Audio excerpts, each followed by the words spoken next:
संसद से लेकर सड़क तक, कानून से लेकर व्यवस्था तक, खेत से लेकर खलियान तक, खबरों का खजाना देखते रहिए द न्यूज इंडिया पर।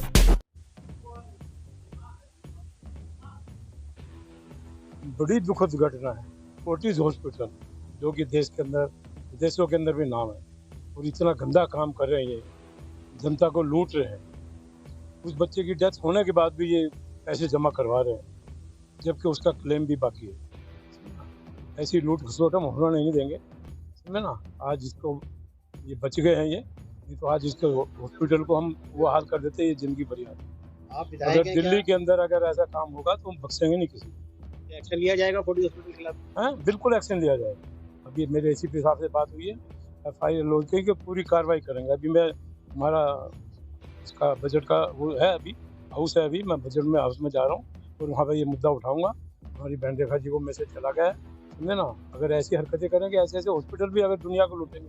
अभी मैं बैठा हुआ था तो वहाँ पर कितने आदमी आए हैं, हमारे साथ ये है, हमारे साथ ये है, हमारे साथ ये। तो ठीक है भाई, हम कार्यकर्ता हैं, कार्यकर्ता हम इकट्ठे हो गए। अभी तो कार्यकर्ता बहुत आ रहा है, अगर कोई जरा सी हरकत होती तो इनको पता चल जाता है अभी क्या होता है ना। ऐसी गलत काम जो कर रहे हैं इनको करने नहीं देंगे। 10 तारीख को रात को एडमिट कराई थी 11:30 बजे, नॉर्मल बुखार था, और उसके बाद इन्होंने जो कोई केयर नहीं की। सुबह उसको जो है मतलब तबीयत ज़्यादा खराब हुई, वेंटिलेटर पे डाल दिया। उसके बाद हमारे को कोई रिपोर्ट इन्होंने ढंग से नहीं दी। जो हमारे सामने होता रहा वो हमें पता था, उसके बावजूद भी जो पीछे से होता था कुछ नहीं बताया इन्होंने हमारे। फिर हमें पता लगती थी, हमने काफ़ी गुस्सा भी किया। बेटे ने कई बार उनको कहा कि ऐसे कैसे। जयदीप बंसल डॉक्टर से, जो सीनियर डॉक्टर है, उनसे बात हुई, उन्होंने माफ़ी मांगी कि हमारे प्रोटोकॉल के मतलब खिलाफ है, कि हमारे को आपको इतना टाइम टू टाइम देनी चाहिए। हमारा प्रोटोकॉल है, हमारा वो मिस हो गया। उन्होंने ये बोला कि हो सकता है भूल गए होंगे, वो हम भूल गए होंगे। उन्होंने ये बोला, मेरे सामने बोला, ऐसे बोला जी उन्होंने। फिर हमने कहा जी कि आगे से ऐसा नहीं होना चाहिए। उन्होंने कहा ठीक है, ये नहीं हुआ, लेकिन फिर भी नहीं, मतलब जब इसको कोई प्रॉब्लम होती है ये बताते नहीं थे, हमारे को जाने भी नहीं देते ज़्यादा। और उसके बाद आज सुबह जो जैसे बेटा आया तो उसकी पल्स 200 चल रही थी, BP उसका डाउन था। बेटे ने मुझे फ़ोन किया, मैं घर पर था, क्या पापा भी इसकी तबीयत तो ठीक नहीं है। मैं आया तो जैसे मैंने उनको कहा, मेरे को अंदर जो ड्यूटी डॉक्टर थे उन्होंने कहा इसका हार्ट फेल हुआ है, इसको एक बड़ी मशीन की ज़रूरत है, उसका खर्चा कम से कम 10 से 12 लाख। मैंने कहा आप डाल दो जो भी, उसको बचाओ जैसे।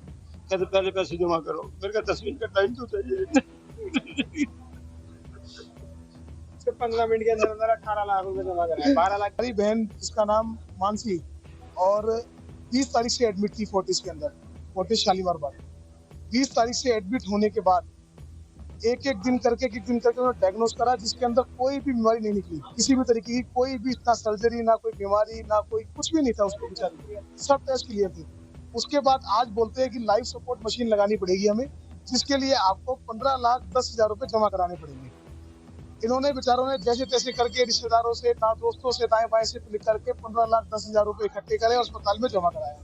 जैसे ही 15,10,000 रुपए और प्लस में 10 लाख रुपए का मेडिक्लेम जैसे ही पास हुआ, इन्होंने अस्पताल प्रशासन ने बोल दिया कि आपके पेशेंट के अंदर कुछ भी नहीं बचा है, इसको आप घर ले जा सकते हो, इसकी डेथ हो चुकी है। ये अन्याय हम कैसे सहे, क्यों सहे, हमें ये समझ में नहीं आ रहा। अरे ठीक है, मृत्यु भगवान की इच्छा है, लेकिन जो ये अस्पताल ने कराया, क्या वो कहाँ तक ठीक है? पैसा ले लो, पैसा कमाने की सिर्फ मशीन है, पैसा कमाने की दुकान है। आदमी डॉक्टर को भगवान का रूप मानता था। 3 दिन से डॉक्टर बल्कि ये और बात पता चली कि जिस डॉक्टर के नाम पे पैसा लिया जा रहा है इलाज के नाम पे, जयदीप बंसल 3 दिन से छुट्टी पे है, अस्पताल के अंदर है ही नहीं। अब देखो कैसा अन्याय, जो आदमी छुट्टी पे बैठा है, होली मना रहा है अपने घर के अंदर, क्रिटिकल केस होते हुए वो अस्पताल में नहीं आया, और उसके नाम पे 25 लाख रुपए हमसे चार्ज कर दिए गए। और उसके बाद भी क्या थमाया, हमारे हाथ में डेड बॉडी, जो कि कितना घोर मतलब अन्याय हो रहा है आज की तारीख में। आज देखिए 27 साल की, ये 22 साल की सिर्फ उम्र है उस गुड़िया की।